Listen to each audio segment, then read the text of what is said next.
Welcome everyone to Aussie October. This is in contrast to the fact that we had lots of international writers in September.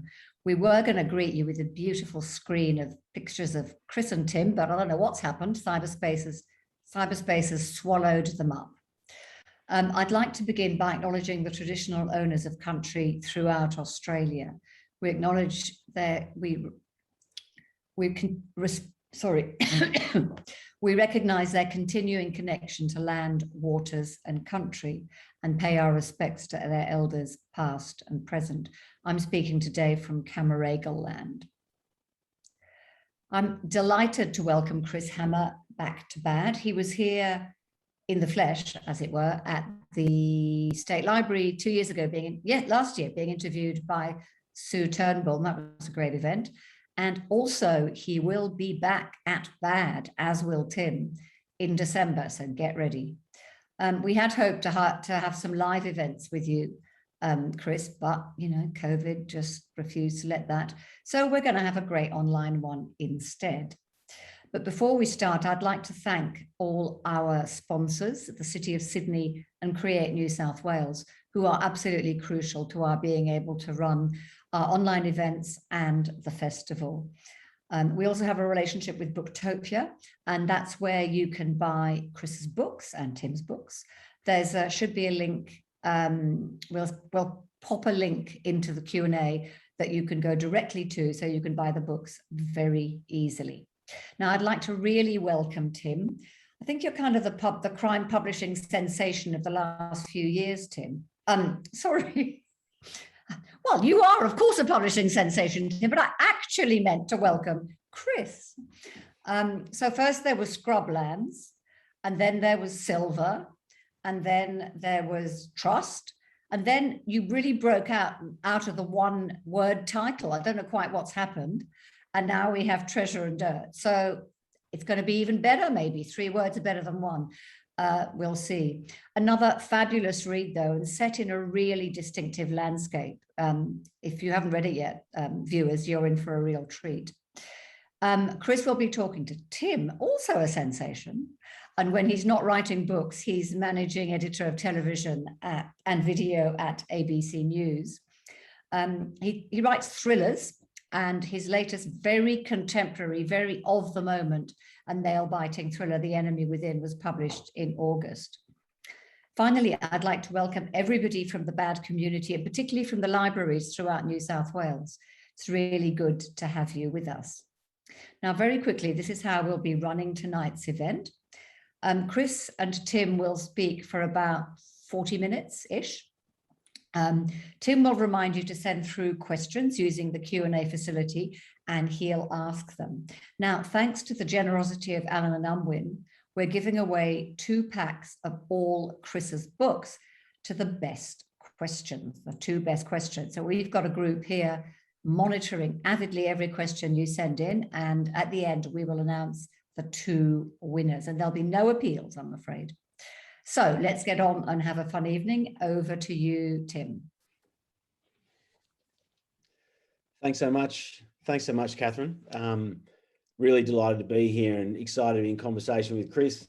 Chris, I just finished Treasure and Dirt only a few days ago. It's a cracking book, and you're 4th in the crime thriller world. So my first question to you really is, are you still having fun? Oh yeah. I'm really enjoying myself. In fact, I don't know if it shows through in the book itself, but I really enjoyed writing it. There's some fresh territory there. And in some ways, you know, during lockdown and COVID, the writing process has been a bit of a savior for me, I think. You know, it gives me, you know, if you're locked away, it's a great way of escaping. Reading is, but, you know, writing's the flip side of that. So for those who haven't read it yet, tell us a little bit about the book. Okay, it's crime fiction, so we don't want to get into any spoilers. First thing to know is it's a new standalone book with 2 new protagonists. So I thought after the 3 books, Scrubland, Silver and Trust, it was time to give Martin and Mandy a bit of a break. They'd been through a lot. I'd put them through a lot. And so I came up with an idea, a book. It's actually set in the outback. I'm often sort of cited as being a proponent of outback noir, but in fact, this is the first book I've written that is set in the true outback. Scrublands was set in a farming community, very dry, drought stricken for sure, but farming communities aren't in the outback, right?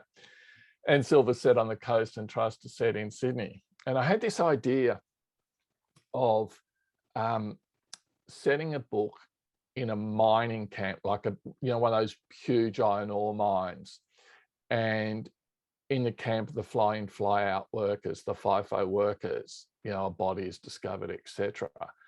And I was thinking of setting it somewhere in South Australia, dramatic, like the Flinders Ranges. And I was all set to drive there. This was last year, and COVID really hit, that second wave, and all the borders shut. And I live in Canberra. I'm still in lockdown now. And the only place I could actually get to is New South Wales. So I was thinking of heading out somewhere, Broken Hill maybe. And then I just happened to be at the local shops, and I saw a woman wearing an opal pendant. And I went, an opal mining town, because then I could have, easy enough to locate that big industrial sort of mine there, but also I could have the opal miners who are typically kind of, one-man bands or small partnerships, very hard scrabble, hand to mouth, etc., and notoriously colourful characters. So I headed off to Lightning Ridge, and I found out all this stuff from being there. I've met some great miners who took me down their mines and told me how to work. But one of the first things I discovered when I walked into the miners' co-op there was these big signs saying "Dob in a ratter," and I thought, what's a ratter? Well, a ratter is the lowest of the low. They're opal thieves. Typically they're opal miners who do the dirty on their mates by going down, their friends' mines in the middle of the night and stealing the opals. If they get wind that someone's on a good run, and that's how the book starts. This isn't a spoiler because it's in the prologue. We're with a team of these so-called ratters, middle of the night, down another bloke's opal mine, and they discover a body. And this guy hasn't just been murdered, he's been crucified, he's been nailed up. And so these ratters hightail it as quickly as they can, they disguising their presence. But they've got enough conscience to leave an anonymous tip with the police. They ring up Crime Stoppers and say there's a body of a bloke down a mine here. And that's where the story proper starts. And we've got two new protagonists. We've got an experienced Sydney-based homicide detective, Detective Sergeant Ivan Lucic, and he's teamed up at the last minute with a detective that he's never met before, freshly minted, a young female officer, Detective Constable Nell Buchanan. She comes in from Burke, and they're thrown together investigating this murder. What was it like? I was intrigued that with your research, and obviously it's a great thing to be able to do, to be able to really feel and get the sense of a place. Because reading the book, I'd never been down a mine like that, and I felt you really captured that beautifully. But what was it like going down a mine and seeing all that? Because I think for people these days, they think about mining as giant machines, often robotically driven, digging stuff out of the ground at speed. But opal mining is really different, isn't it? Yeah, so they're about, I think I'm right in saying this, they're about 30 meters underground. So it's this layer of sediment. It's like mud, it's an old seabed or something. And there's hard rock above and hard rock below. And the entry shaft is just straight down. It's about 1 meter wide. And it's just metal ladders strung one off the other, and they sway. And you get down there, and there's, you can stand up, but it's not little narrow passageways. It's quite open. The roof held up here and there by pine trunks, and you can see where some of the roof is squashing the the trucks down, and then the folks go, don't walk over there, you know, you might have a bit of a, you know, there might be a risk there of a cave in. And there's very little OH&S. I mean, there's empty beer bottles lying around on the floor because, you know, it gets pretty dusty and I guess you need to cut the dust.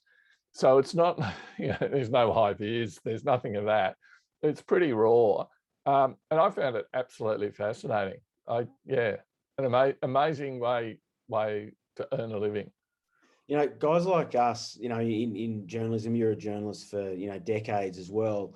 We're lucky in that we meet so many fascinating people and we actually get access to people and have conversations that other, you know, people don't get to. And I think, so for you with some of the cops and things that you talk to as well, have you got cops that you just, you know, that you go-tos to be able to, you know, check on details? Because everything in your books is, they're fiction, but it's very much set in the real world. There's a real sense of, okay, this could be happening. This could happen.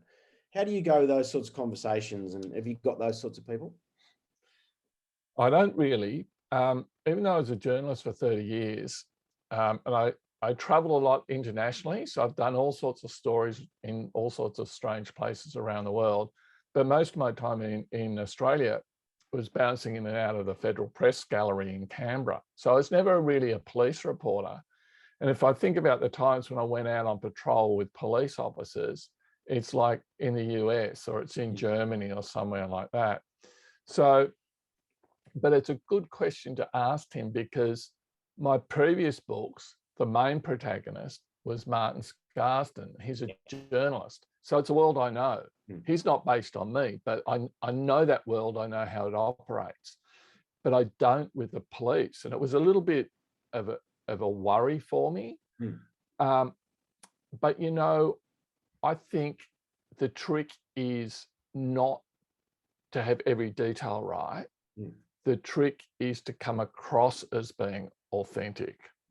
So, for example, most homicide investigations involve a huge team of police officers. So, but if you put them all in a book, they get lost. There's an enormous amount of paperwork and following due process, you know, the chain of evidence and whatever, because in a crime novel, it finishes at the end when you catch the perpetrator. A police investigation, that's the halfway mark, because then they've got to do the prosecution, right? The other thing is they'll often be working on multiple cases at the same time. And of course, if you put that in a book, it'd kind of muddy the waters. So really, you're giving a kind of an impression of real life, but that it's really a kind of a facsimile. So near the end, I rang up and I got in contact through the police association with a former homicide detective, and I did check out, you know, a lot of the facts there. And sometimes it's like, not so much what would you do in this situation? It's more like, is it possible that this would happen? Is there any reason why this wouldn't? And so I had questions about the guns and what you do with guns and how warrants work and how difficult are they to get in practice and what's the timing on them. So a few little things like that, with the idea that if a reader did have a certain level of knowledge, it wouldn't just throw them off. You know, I suspect a real homicide detective would read most crime books and just see them as kind of light entertainment, hopefully, rather than any really accurate depiction of how investigations are conducted. The first book you wrote was a non-fiction book about the drought and everything, right? How much has that sort of informed a lot of the setting and the way you sort of where you set your books? And I know, you know, Truss is a fantastic book set in Sydney, so I know you're not wedded to regional settings, but that sort of like research, how's that impacted your writing, do you think? I think it's certainly true in my books that setting is really important. It informs the story, it gives an atmosphere, it gives a feel, it feeds back into me as I'm writing, provides the motivation for a lot of the characters. So in my first book, scrublands. It's set in an irrigation town, and it's run out of water. So it's a really desperate time for people. And that explains the desperate actions they take. My second book, Silver, it's set up somewhere on the north coast of New South Wales, and again a fictional town, but it's being touted as the next Byron Bay or Noosa. And so a large part of the plot, the motivations of the characters, it's built around, you know, maneuvering around real estate and greed and, you know, ambition, that sort of thing. Sydney was great actually in Trust, because I thought this would be a bit tricky because it's not a fictional landscape, but it was kind of fun because you take a real place and then you reimagine it.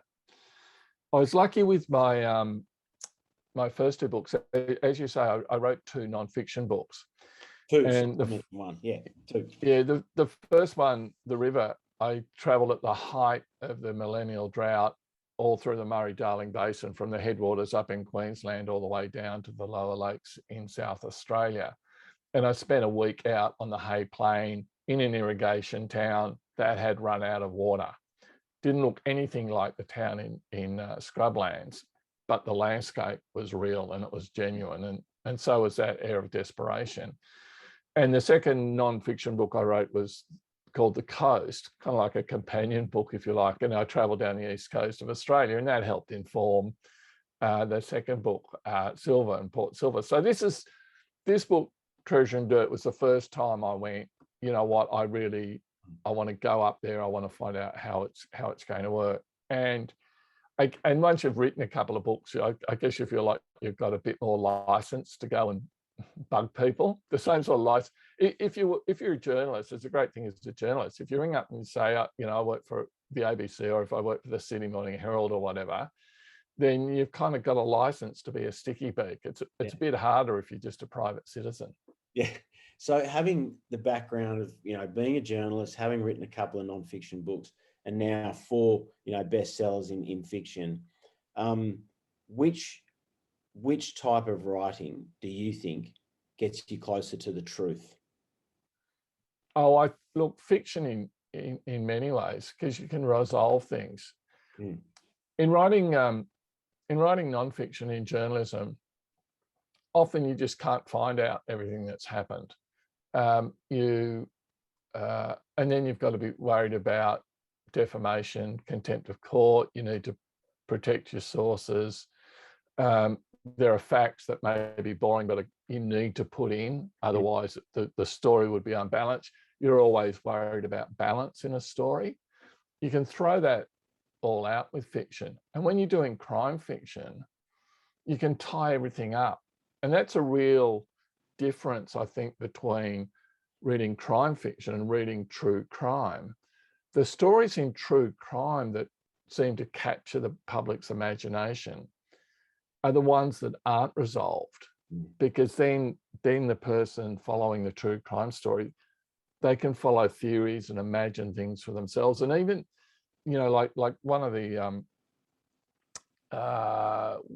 great ones is that guy, what's his name again? You know, the body that was found on the beach in South Australia, and he had sort of mad code words and all sorts of things. You know, that was back in the 40s or 50s. Yeah. So that's an appeal in true crime. The trouble with that, of course, as we've seen lately, as you would well know working at the ABC, you can get things wrong, and you can be embarrassed about it. I can't get things wrong in my stories because I'm making them up. I mean, you know, you can have a hole in your logic, or, you know, something that's not accurate or something like that. But at the end of the day, it is an entertainment and you're in total control. For those just joining us, if you've got any questions to ask, please just pop them in the Q&A function here in the tab. Chris and I are going to get to heaps of them later on. There's also a prize for the best questions. There's going to be a prize pack of all Chris's books. I think 2 prize packs actually that have been put together by Chris's publisher, Alan Ullman, which is exciting. Just want to ask you about what you've learned as a writer with these 4 fiction books. Has your writing regimen changed at all, or anything over time? And give us a bit of a sense of your process and what you've learned. Okay, I'll sort of split that into two kind of questions. The first thing I'm trying to do is evolve a bit as a writer and get better. And I'm trying new things with structure. So the first book, Scrublands, you have a prologue where a priest shoots some parishioners. But then the rest of the structure is very simple. Martin Scarsden arrives in the town. The plot is quite complex, but the structure is simple. It's all chronological. You start at the beginning, you finish at the end. He uncovers everything by the end of the story. With Trust, by the time I get to Trust, you've got 2 points of view. In Silver, there's flashbacks. In this one, Treasure and Dirt, again, you've got the 2 points of view. You've got Ivan and Nell, but the division between them isn't as rigid. They're more fluid. The book I'm working on now has got 3 points of view and 3 different timelines. So it's more complex again. Of course, all of that doesn't mean it's going to be a better book. I mean, sometimes it's the power of the story that's going to decide whether it's a good book or not sort of any kind of technical craft skills. As far as process goes, I reckon I'm getting better at making decisions earlier, knowing when things are working and when they're not. With Scrublands, I rewrote the end 3 times, by which I don't mean polished it. I mean, threw out 50,000 words, completely rewrote them, then did that again. With Silver, I did it. I promised I wouldn't do it. I did it, maybe 30,000 words. Haven't done that with Trust. Haven't done that with Treasure and Dirt. So possibly some of those little craft skills. One thing though, during lockdown with Treasure and Dirt, I kind of like writing away from my home and my desk. So I write a lot when I'm traveling. I typically go to Sydney on the train because it gives me plenty of time to write. I write in cafes, write in airports, whatever. So that's restricted me somewhat, but still the same pattern is pretty much. Scrublands was written part-time because I had a full-time job. Since then, I typically write in the morning, try and write in the morning, and then in the afternoon, I'll often, I'll be doing housework, I'll be shopping or going and doing some exercise, and the story will be bubbling away and I'll have ideas and whatever. And then towards the end of the book, I'll just dedicate some time, hopefully away somewhere by myself where I can spend a week or 2 just really immersing myself in it. Yeah. Did you, so look, as someone who's also writing books, I would say, I think it's fantastic that you're challenging yourself, and because there's nothing about your writing that's formulaic, and I can see that I love being surprised by your books, that they take me, on an adventure in different ways. So I think that's a great thing to call out, and it's nice to hear that you're really thinking about that as you're writing. With this book, this is like a standalone, right? I mean, but Scarsden still looms over the book, doesn't he? And I love those references through there. But did you miss Scarsden when you're writing the book? Look, a little bit. What happened is I ran out of kind of storyline for Martin and Mandy. Yeah. It's easy enough to come up with kind of crimes, but their own personal stories are very much intertwined in those first 3 books. So I thought it would be unfair to readers if they just became kind of disinterested, hands-off investigators, no matter how compelling the crime element of the story.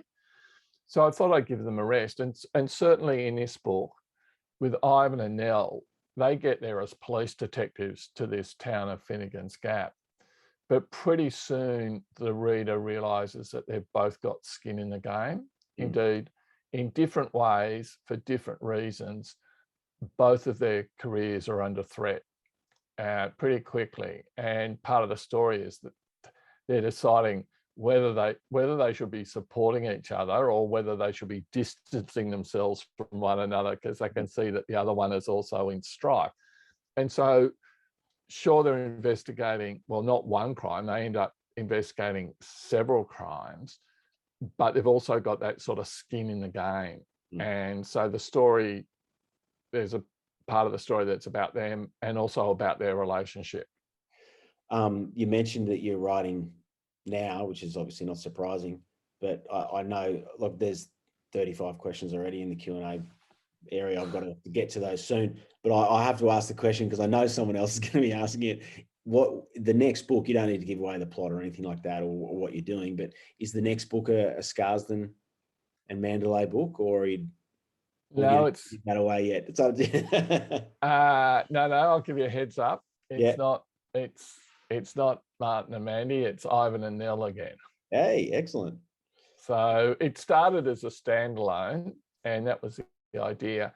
But it was a bit like what happened with Scrublands. By the end of Scrublands, I thought I was just starting out to write a crime book, and Martin was just the vehicle, the protagonist that took us through the story. But in Scrublands, he has his own story, and by, as I say, by the end of the book, Martin is a different man than he was at the start of the book. He's evolved. Not only has he investigated events, but events have shaped him. And I like that aspect. And that's why I continued with Silver, where he goes back to his old hometown. It's a very different aspect. In Scrublands, he's a total stranger, knows no one. Silver, he goes back to his old hometown and he's still got relatives there and all the rest of it, and a lot of history. And in Trust, then it's Mandy's past, what she was doing in Sydney in her 20s, and half the story is told from her point of view. So with this one, by the time I finished Treasure and Dirt, I'm thinking, oh, hang on, there's more to these guys. They kind of grow, they evolve as you're writing this story. And so there's much more to Nell, and there's much more to Ivan. And there's a couple of little hints already in Treasure and Dirt, because I like both of them, but they're kind of complicated, and they've certainly got a bit of sort of emotional baggage with them. Yeah, the depth of the characters are fantastic, and you learn so much more about them and the conflict. And I'm not surprised at all that you're going around with them again, because they're great characters if you created there. I was in another discussion I had a discussion with Michael Robotham a little while ago, and I asked him about the lockdown and the impact on him, and he said, I was in heaven. I'm a writer. I just see four walls in my computer. How did you feel about those periods of isolation and the pandemic? Because obviously, we're not making light of the pandemic. It's been a horrific time for so many people, particularly those that are, without work and things. But for a writer, being shut away from the world, it's not as daunting, or was it? I mean, it's still depriving you of things. And how did you feel? I found it's a bit strange last year when it was all sort of newer and fresher. And I live in Canberra, and Canberra went for this really long period, like a year or more, with no COVID at all. And yet, as I was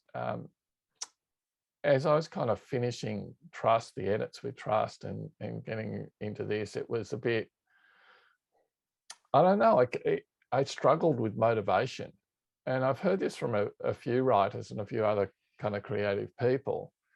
But then this year, for some reason, it's been a lot better. And I think I've just gotten into the routine, and as I said, it's been this lovely kind of escape that I can just escape off into a different world. There's little frustrations. I mean, I'm really looking forward to getting out and seeing people again. I'm really looking forward to the Brad Crime Festival that fortunately has now been moved to the first week of December. So, it's going to happen. Yeah. I'm looking forward to that. But there were some elements in just as I was, in the editing process of Trust, which came out about this time last year, I just couldn't go back and visit locations that I wanted to double check in Sydney. So I used a lot of Google Street View. That's what I was going to say. Google Street View is pretty handy for, particularly if you're like me, you've got to pop into Baghdad for a bit.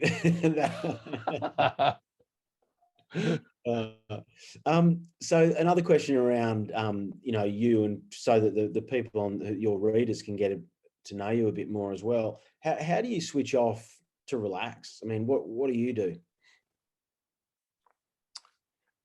That's good. I mean, I read, obviously, play guitar.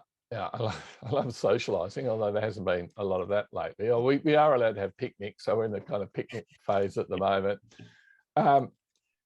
Most afternoons, pretty much every afternoon, I'll do some exercise. I'll either go walking, or I'll go bike riding, or I'll go swimming. The pools are shut at the moment, but I'll go swimming.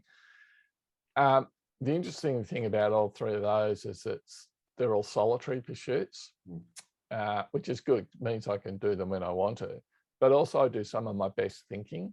Yeah. So I'll write in the morning, I'll be looking at the screen, fingers on keyboard, but many of the best ideas come, when I'm out doing some exercise. Swimming laps is fantastic because you're kind of in this, almost literally in a thought bubble, right? Going up and down a swimming pool, and you get good ideas coming out. Yeah.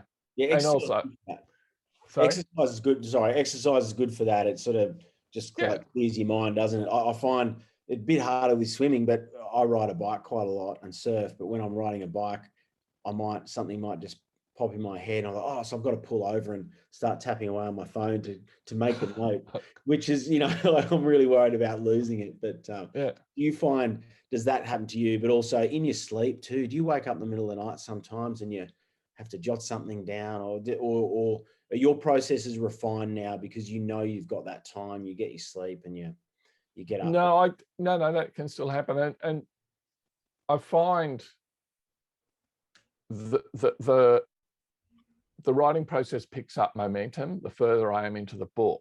Yeah. So the first draft is often quite difficult because I'm what you would be familiar with the term, I'm a pantser, which means I don't plot everything out in advance.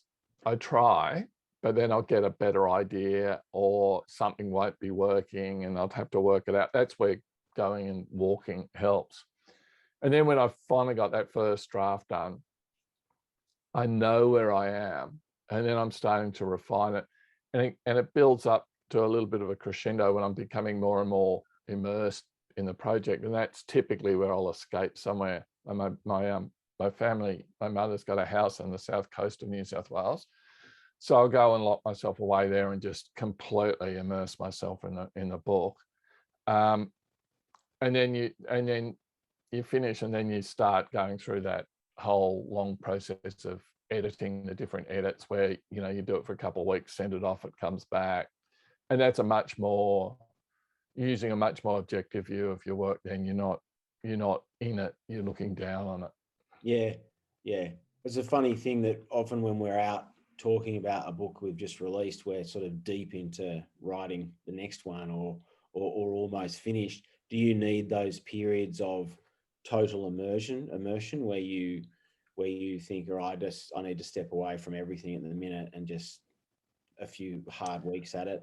Or yeah, I'm actually pretty good at writing in dribs and drabs and just doing a bit every day, and I'm kind of addicted to it, so I do it every day, no matter if I don't actually put so many words down, and it builds up. Is that your dog? I apologise. I got two dogs at the door. They're getting a little bit antsy. You must be getting close to dinner time or something. Yeah. Sorry, I've lost my train of thought there. No, you're talking about immersing yourself in a book, but you're saying you're okay with sort of writing in dribs and drabs and just keeping a process going. Yeah, but then it reaches a point where I want to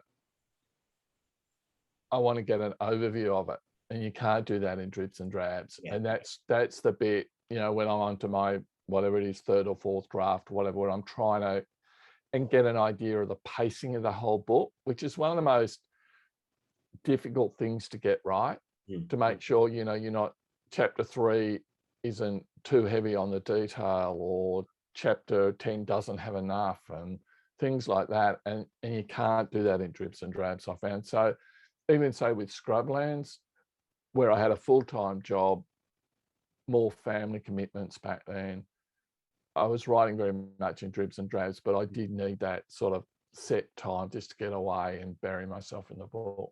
Yeah. I might go to some audience questions here. We've just got so many coming through, and thank you everyone for sending them through. Reminder, best questions as judged by the shadowy figures in the background of the Bad Sydney Crime Festival. We'll judge the 2 best questions, and Alan Lumwan's giving away prize packs, 2 prize packs of all of Chris's books, which is fantastic. I'm going to start with a question here from Yolanda, who she's asked, do you think of a title before, during, or after writing a book, your book? Yeah, it's kind of all of the above. So with Scrublands, I had that title. My working title was Riversend for quite a while, and then it became Scrublands, and all the publishers liked it. With Silver, I just couldn't think of a name, and we workshopped it around, and eventually I had the town was called Port Silver, and that came from the publishers. With Trust, it was very much my idea, and it was there fairly early on, and all the publishers liked it. With this one, it's interesting. I had the my working title all the way through was Ratters. You know, after these Ratters, you know, these opal thieves, which I thought was a good title, but the publishers thought it might communicate the wrong idea or put some people off. So it's so that it was. Then we were having a discussion. I think it was I said, look, might be better if it's not a one-word title, because then it'll separate it from, you know, the Martin Scarston series and help signify that it's a standalone. And so we bounced around a few ideas there, and it eventually became Treasure and Dirt. The interesting thing there is, I do have a copy here. There you go. Yeah. This is the international version. Comes out in it. This is an advanced copy. It'll come out in January, you know, as a hardback. And this is the UK publishers, and foreigners identify opals very much with Australia. And, you know, if you go through the international airport, you know, the duty-free shops, they're always selling opals, right? And so visitors to Australia associate opals very clearly, particularly black opals, very clearly with Australia. And it's something that didn't really occur to me, but you could see. So it's a very long-winded answer to your question, but the answer is it's a mix of all the above. Here's one from Janelle that she has a cover fetish, and she wants to know, Chris, how much input do you have in the covers, and what do you think of the latest cover, and how much input do you have, and do you get, here it is it what you would have expected? So talking specifically about this book, but then in general covers, I guess. All the covers, all the Australian covers are designed by the same guy, Luke Corsby, who I think's done a really good job. It's these matters of titles, and particularly of covers, is quite an arcane art, and it's something that it's got to do with marketing and positioning, and it's something that authors probably aren't the most expert on. So they want someone who sees the cover to immediately know what sort of book it is, that this is a kind of a crime fiction book. In this case, you know, it's set in the outback. So it's communicating all those things really clearly and quickly. And, you know, if you think of other types of books, you know, sci-fi covers, or, you know, romance covers, or chick lit, or a literary cover, you know, whatever, they all have a certain style. So what they're trying to do is make it fit into that style, but then at the same time, they're trying to make it stand out from all the other crime fiction books it's sitting next to in the bookstore. And so there's these two competing things happening. They always ask me, they always take my comments on board, but, you know, I'm not stupid. They know much more about this stuff than I ever will. So I'm, for the most part, I'm happy to defer to them. Yeah, sorry, I got a bit distracted then, because my very large dog just pushed open the door and is now sleeping on our bed. Thankfully on my wife's side, so I'll leave it for the minute. But look, talking about covers and publishers, and I always read the acknowledgements in the back of novels, and you're very you often, you write about the great support you've had from your publisher, and that is more of not just about covers, that's about the editing process and the support you're given. It's something that I think readers don't sort of know a lot about, because as writers, it does become a bit of a team effort in the end, because like anything, they want you to be your best self and they want you to be the best writer. And sometimes that's some difficult conversations. And at other times, it's literally just, posing the questions that are going to help you get there. And I just wonder about you and your experience there. That's absolutely true. And it's something, it never occurred to me, of course, when I was writing. No. Even I think when I was writing Scrublands, despite having done the non-fiction books, a couple of big differences doing the fiction and the non-fiction. The non-fiction books came out through a small publisher, Melbourne University Press, that did a fantastic job with the editing and as much as they could with the publicity. These books though come out with Allen and Unwin that has a much bigger weight in the market. They've got a much bigger kind of marketing and publicity and sales force. And I felt the full support of those, as well as my publisher there, Jane Palfreyman, is one of the most accomplished, if not the most accomplished publisher in Australia. And with her comes a whole editorial team, Krista Munns, Ali Laveau, Kate Goldsworthy, who all play different roles, but are absolutely the most brilliant people. And one of the rules of writing is listen to your editors, because they, not only are they incredibly talented, they're massively experienced. They understand writing, they understand books, they understand the market. They never impose judgments on the writer. They only suggest things. It's very respectful. But, unless, and it's a very rare situation where I decline their advice. Yeah, I mean, they want you to be your best self, and that's one of the good things. Here's a good question from Jacob. What is your process when it comes to creating a fictional town from the ground up? It tends to evolve along with the storyline. One of the great things about a fictional town, if it's set in a small, it's a small town in a particular landscape. If you used a real town, a big problem there is you'd start running into real people, or people would think that fictional characters are thinly disguised caricatures of real people, and you'd end up defaming people or, doing the wrong thing. So a fictional town is fantastic. All of my books have got maps in them, and the maps, which are, hang on, there's one in the English version. So let's hold that up. All done by the same fantastic artist, Alexander Potocznik. And they evolve. The map started with me in Scrublands with the town Riversend, just as a reference point to me, to make sure that, because it was a fictional town, I kept it accurate, that, the pub didn't change from the left-hand side of the road to the right-hand side of the road, or distances didn't change and things like that.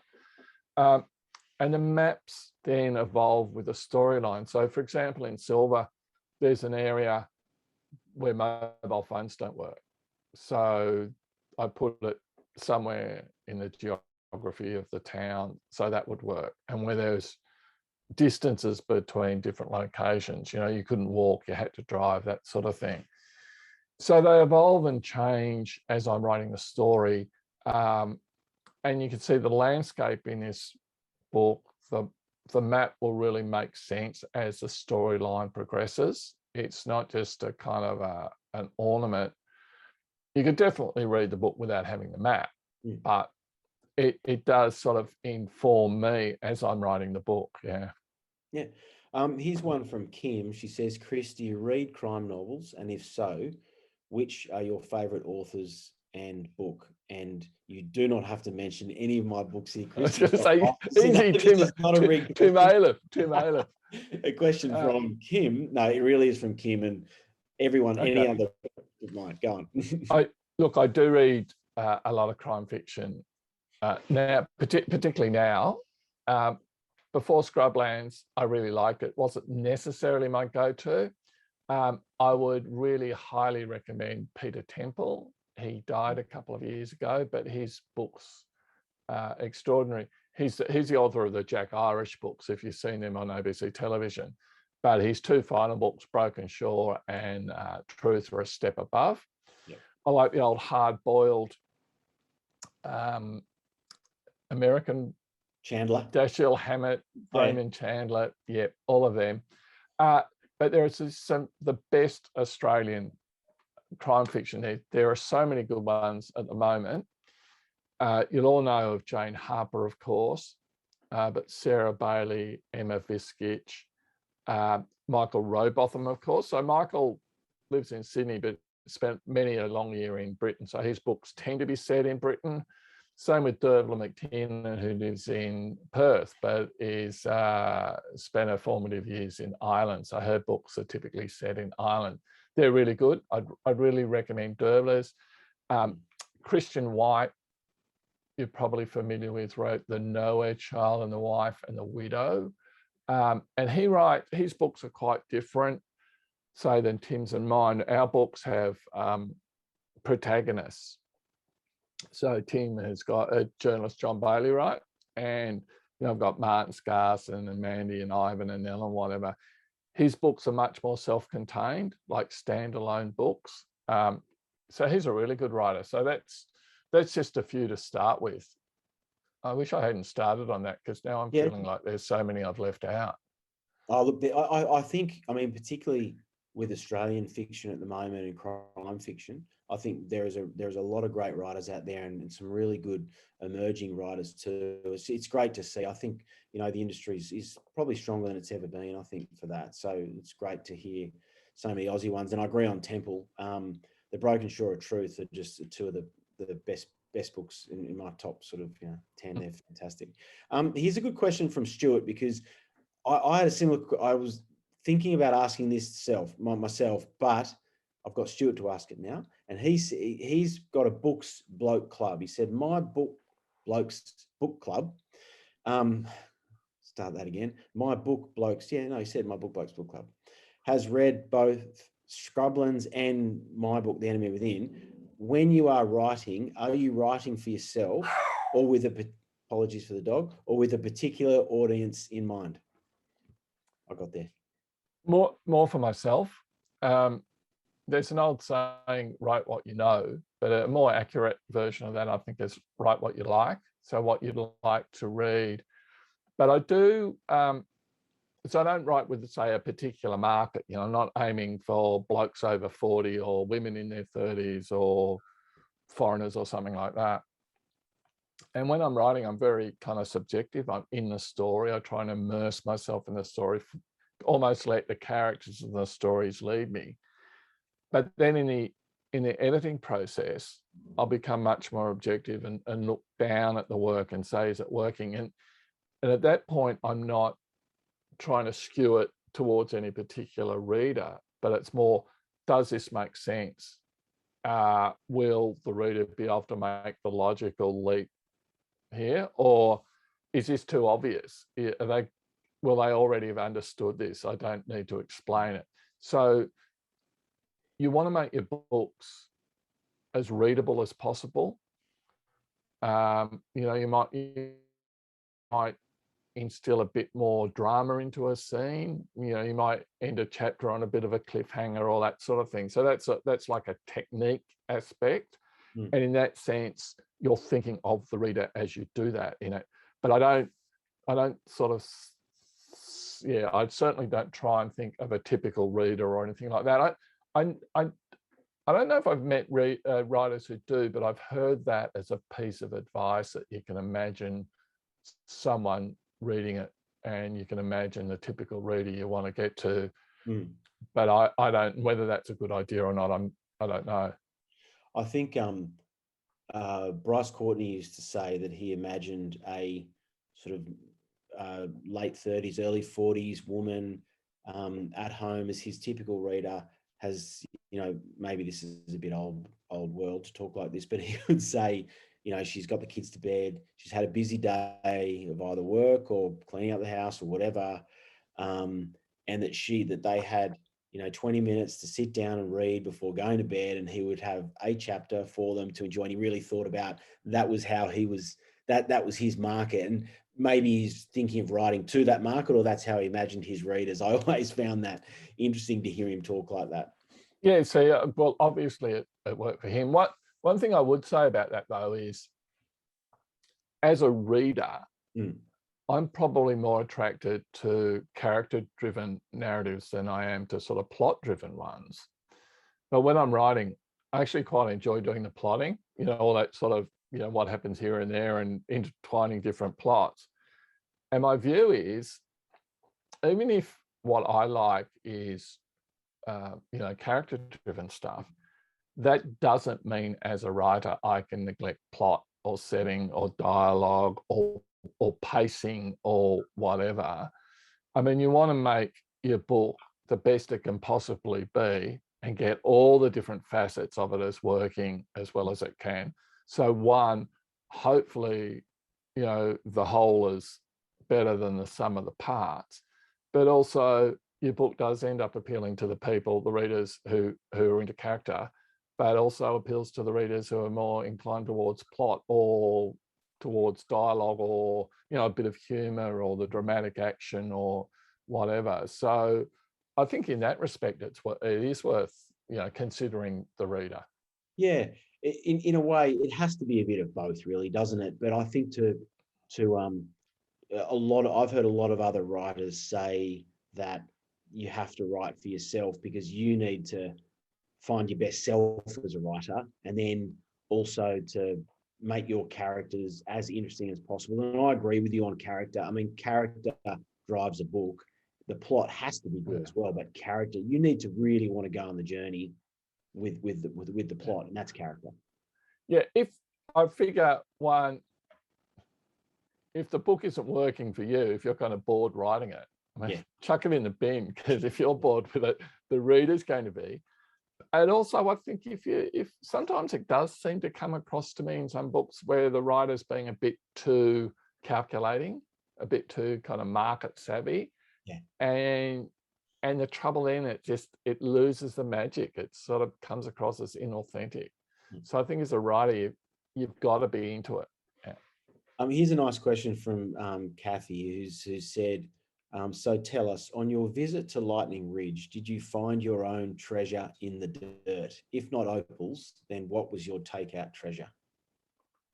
Oh, my takeout treasure was, not the understanding, but my take on the landscape and some of the characters there. And the treasure was going down the mine, learning how it worked, finding out what ratters were, some of the history of the place, the vision of. So, yeah, I mean, the treasure that I found, in a sense, is no secret because it's there in the book. Yeah. Here's one from Sarah. How much time do you have between writing your books? Have you got another idea on the go for your next one? Yeah, I'm a reasonable way into it. And the reason for that is there's actually quite a long gap between finishing a book and the publication. So I write the book to the degree it's as good as I can possibly get it, and then I give it to the publisher. But with this book that just came out a few weeks ago, right at the end of September, start of October, they got it in February. Then it comes back and you go through this editing process, as I mentioned. But I reckon I signed off on the last edits July, something like that. So there's a few months hiatus. They need to print it, they need to get it out, they need advance copies to show to booksellers and critics and all the rest of this sort of process that I don't fully understand. So I need something to do in that time. One, I'm kind of addicted to writing, so that's a good reason to get stuck in. But also there's another deadline to be met. So if I want a book out this time next year, I'll need to be delivering that manuscript in January or February. And the other reason is about the time the book comes out, I'm fine when I'm writing, I'm fine when I'm editing, but I get quite anxious. So just maybe a couple of weeks either side of publication, in the lead up to publication and immediately after it's published. And if I wasn't doing anything, I'd just be stewing on that. So it's really therapeutic to be writing. And, you know, if I get a bad review or, you know, people don't like my book, well, my head's almost moved on already into the next one. And I can just say, all right, you don't like this, but wait till you see this next book. I've got a really nice comment here from Sue Turnbull that I just have to read, because I'm sure it's the Sue Turnbull, the fantastic reviewer that we know and read. Yes. Not a question, just in here as a punter, and want to let Chris and Tim know that this is such a great conversation. Thank you very much, Sue. That's actually not the bit I wanted to read. The bit I wanted to read was, I've described Chris's fictional world as the Hammerverse. What do you think of that? Look, this book is standalone. Two kind of new protagonists, but it is part of the same sort of universe. It's contemporary Australia, right? But there are characters, small characters from the first three books that continue on in this. And it's so Martin Scarsden gets a mention. He doesn't appear, he's sort of an off-page mention, if that makes sense. Ivan Lucic is actually in the first three books. He's the rather surly offsider to the main police officer in those books, Maurice Montefiore. But now we meet him properly. So there is this sort of, and there's some like the rather, you know, thick television reporter Doug Funkleton gets to mention again in this book.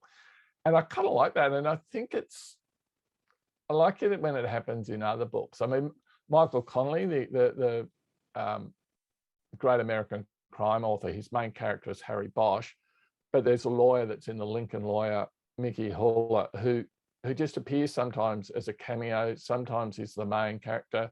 There's a journalist called Jack McAvoy who pops up, who's the main protagonist in some books, but has a little cameo in some of the others. And I think back as a kid, I always liked the Tintin books, you know, the comic books, and inside the covers, they had all the characters. And in different stories, there'd be recurring characters, often really minor ones, often kind of funny ones. So, yeah, no, I like the idea of the Hammerverse. Thanks, sir. Well, look, thank you so much to everyone for your questions. I'm sorry I didn't get to all of them, but they've just been fantastic. And Chris, I've really enjoyed the conversation with you. And as much as I love reading your books as well. So well done on another fantastic book. And I know that all the readers, and thank you to all those for joining us, are going to be excited about the next one as well. So might wrap it up there and hand back to Catherine. Well, if people did enjoy this, they should join us again in a couple of weeks' time when we reverse positions and I interview Tim about his latest book. Good on you, Chris. Thanks. Thank you so much. That was really good, because it was very honest, which is always nice, no pretense, and you had a really good conversation. But we also learned a lot, not only about just about everything that goes into your writing, Chris, and that was fascinating. And I'm very pleased to see that this wasn't completely standalone, that, you know, that Ivan and Nell will come back, because I really liked them. And I think you're right about the character. That's what, you know, if you want to know more about them at the end of the book, then you've done it right, I think. Look, it's so difficult. We had a hard time here working out who the best questions were. And I mean, there are so many others that you haven't answered yet.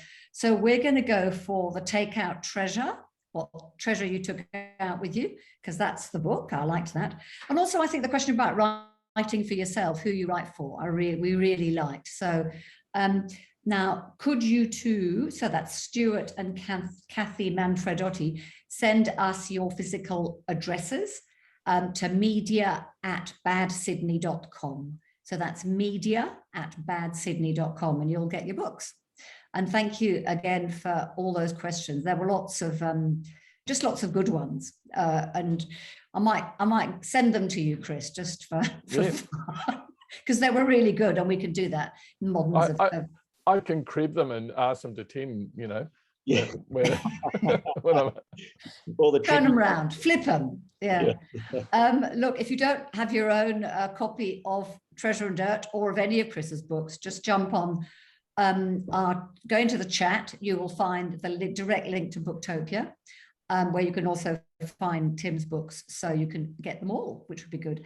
And as Chris said, come back in a couple of weeks so you can hear Chris interview Tim, and I'm sure we'll have just as much fun. And there'll also be a giveaway of 2 packs for those, so that will be good as well. In November, we've got the fantastic UK crime writer Abir Mukherjee, who writes the Wyndham and Banerjee series of crime novels set in Raj era India.